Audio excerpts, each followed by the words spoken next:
नमस्कार, मैं सगुन चौरसिया मॉडर्निस्ट मीडिया नेटवर्क में आपका स्वागत है। मैं इस समय यूपी के खुर्जा में मौजूद हूँ और यहाँ हमारे साथ खुर्जा की विधायक मीनाक्षी सिंह जी मौजूद हैं। बहुत बहुत स्वागत है मैम आपका हमारे चैनल में। इनसे हम आज कई मुद्दों पर चर्चा करेंगे और जानेंगे कि मैम का राजनीतिक सफर कैसा रहा। वो इस जिले की पहली महिला विधायक भी बनी है। तो चलिए शुरू करते हैं। मैम, आपकी जर्नी कैसी रही और आप इस क्षेत्र की पहली महिला विधायक बनी है, तो आपको ये सफर आपका कैसा रहा? धन्यवाद। मैं जब मेरा बहुत लंबा सफर है, मैंने संगठन में 15 वर्ष काम किया है लगभग। और विधायक बनने से पहले जब पार्टी के लिए काम करते हैं तो उसके बाद यहाँ तक की स्थिति आती है जब हम विधायक बनते हैं, लेकिन उससे पहले हमने पार्टी के लिए, संगठन के लिए अलग अलग दायित्व पे काम किया। हम प्रदेश कार्यकारिणी सदस्य रहे, फिर उसके बाद प्रदेश के मंत्री रहे। संगठन में जो भी दायित्व मिला उसका पूरी तरह से हमने उसका निर्वहन करने का काम किया। और जब टिकट मिली भारतीय जनता पार्टी से तो क्षेत्र में बड़ा जोश था, क्योंकि पहली बार खुर्जा में किसी महिला को जनप्रतिनिधि के रूप में, विधायक के रूप में चुना जा रहा था। और जब मैं क्षेत्र में जाती थी तो महिलाओं में भी बड़ा जोश था कि यहाँ के लोग कहते थे कि भाई पहले पुरुष तो चुनाव लड़ते ही थे, लेकिन इस बार पहली बार प्रत्येक महिला भी चुनाव लड़ रही थी। और वो मेरे लिए बड़ा मतलब एकदम मर्मस्पर्शी समय था, और मैं उसको याद करती हूँ तो आज भी भावुक हो उठती हूँ कि प्रत्येक, जब मैं गांव में एंट्री करती थी, महिलाएं बड़ा जोर शोर से नाचती गाती थी, ढोलक बजाती थी, मंजीरे बजाती थी, और आरती की थाली लेकर वो मेरे स्वागत में गेट के बाहर ही खड़ी हो जाती थी, गांव के बाहर खड़ी मिलती थी मुझे। और मुझे बड़ा, आज भी मैं समय याद करती हूँ तो मैं बिल्कुल दिल छू जाता है मेरा। तो मैं बहुत भाग्यशाली हूँ जो मुझे क्षेत्र की सेवा करने का मौका मिला। और पहले जब यहाँ से विधायक हुआ करते थे तो कहा जाता है कि इतनी महिलाओं की संख्या भी कभी नहीं आई जितनी जन सुनवाई में। मैं ऑफिस पर बैठती हूँ तो सभी तरह के लोग आते हैं, मेरे यहाँ सबका स्वागत है। प्रयास रहता है कि ज्यादा से ज्यादा लोगों का मैं काम करा सकूं, समस्या का समाधान करा सकूं। लेकिन हमारे लिए अच्छी बात यह है कि हमारे पास प्रत्येक वर्ग के लोग आते हैं, महिला हो, पुरुष हो, गरीब हो, अमीर हो, सभी लोग आते हैं। मेरा प्रयास रहता है सबकी समस्या का निराकरण कर सकूं। मैम, हमने आपके क्षेत्र के लोगों से बात की, उन विकास के बारे में बात की, तो उनका तो बहुत अच्छा मत था कि बहुत विकास हो चुका है। एक पुरानी सड़क थी, 25-30 साल से पुरानी थी, वो सड़क अब बन चुकी है, गांव में लाइटें पहुंच चुकी हैं। तो आपका और आगे का विजन कैसा है? नहीं, जिसको आप 25-30 साल बता रहे हो वो 70-80 साल हो गए उस सड़क को, खुर्जा शिकारपुर रोड। और मेरे क्षेत्र के बहुत, जब चुनाव जो भी आता है तो उस क्षेत्र पर जो भी गांव पड़ते थे तो वो हमेशा नाराज होते थे कि भाई विधायक जी ये रोड तो हमारा बना नहीं है। और मुझसे पहले भी बहुत सारे जनप्रतिनिधि आए, सबने प्रयास किया होगा, ऐसा नहीं है। लेकिन बड़े बुजुर्ग लोगों से मेरी बात हुई, वो लोग कहते हैं बेटा हमारी पूरी उम्र गुजरी जा रही है, हम 70 साल के हो गए, हम 80 साल के हो गए, लेकिन आज तक ये रोड यथा स्थिति में ही है, हमने कभी इसको बनते हुए नहीं देखा। मेरा प्रयास था कि जो मैंने लोगों से वादा किया है, जितना मुझे जनता ने जिस उम्मीद के साथ मुझे आगे बढ़ाया है, तो मैं उस कसौटी पे खरा उतरूं और उस विश्वास पे खरा उतरूं। मैंने प्रयास किया और लगभग उस रोड को मैंने पास कराया। 22 करोड़ की लागत से वो रोड, खुर्जा शिकारपुर रोड, 70-80 वर्ष बाद वो रोड कंप्लीट हुआ। लोगों में एक अलग उत्साह था।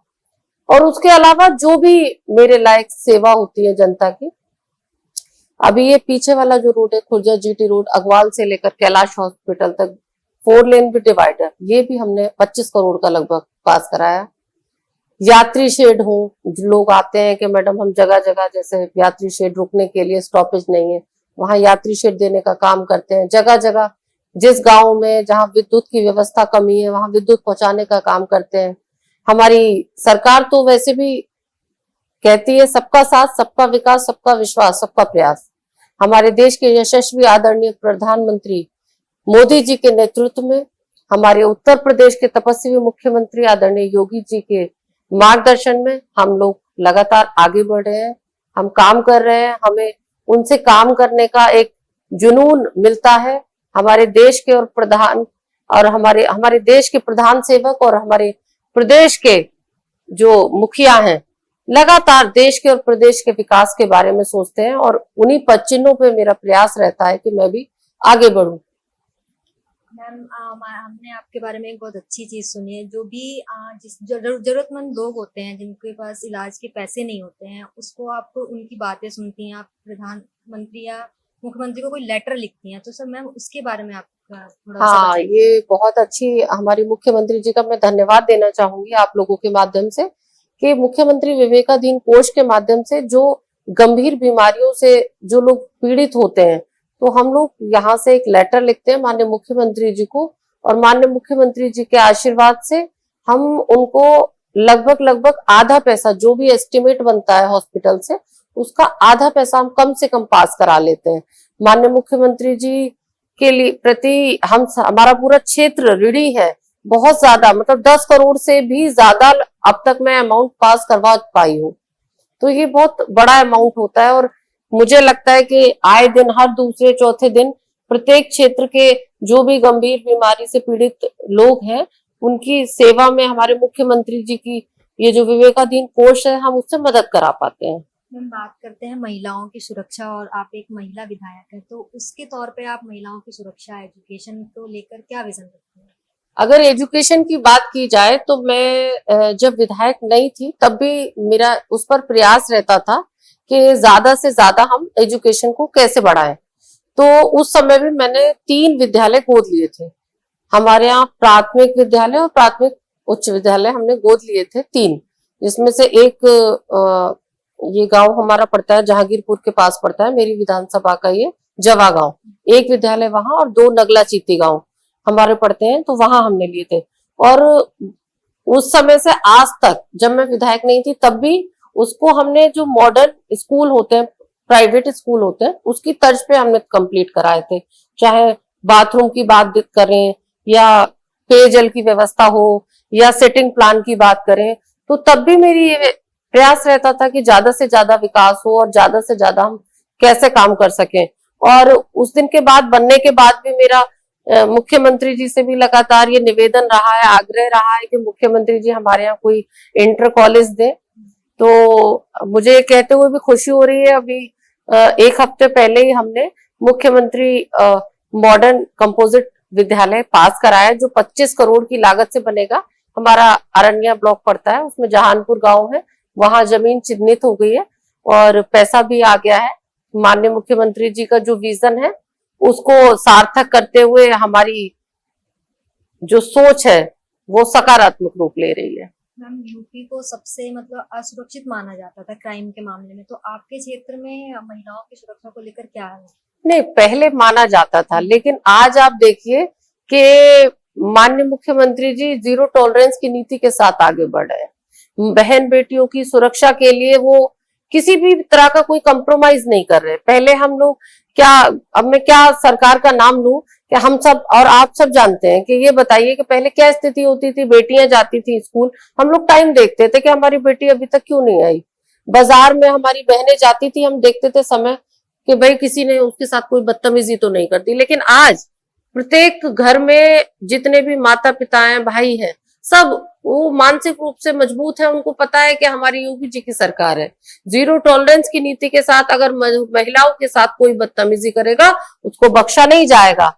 और मेरे सामने भी अगर मेरे संज्ञान में कोई ऐसा विषय आता है, हालांकि बिल्कुल माननीय मुख्यमंत्री जी के निर्देशानुसार बहुत अच्छी स्थिति चल रही है, पूरे प्रदेश का वातावरण बहुत अच्छा चल रहा है, लेकिन फिर भी अगर बहन बेटियों को कहीं भी असुरक्षा होती है तो हम लोगों का प्रयास रहता है कि सीओ से बात करें, हम एसएसपी से बात करें, हम एसपी से बात करें और उनको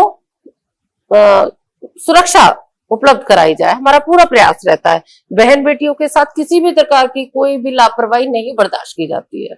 जैसे कि आपका राजनीतिक सफर बहुत लंबा रहा, तो आपने बीजेपी को ही क्यों चुना?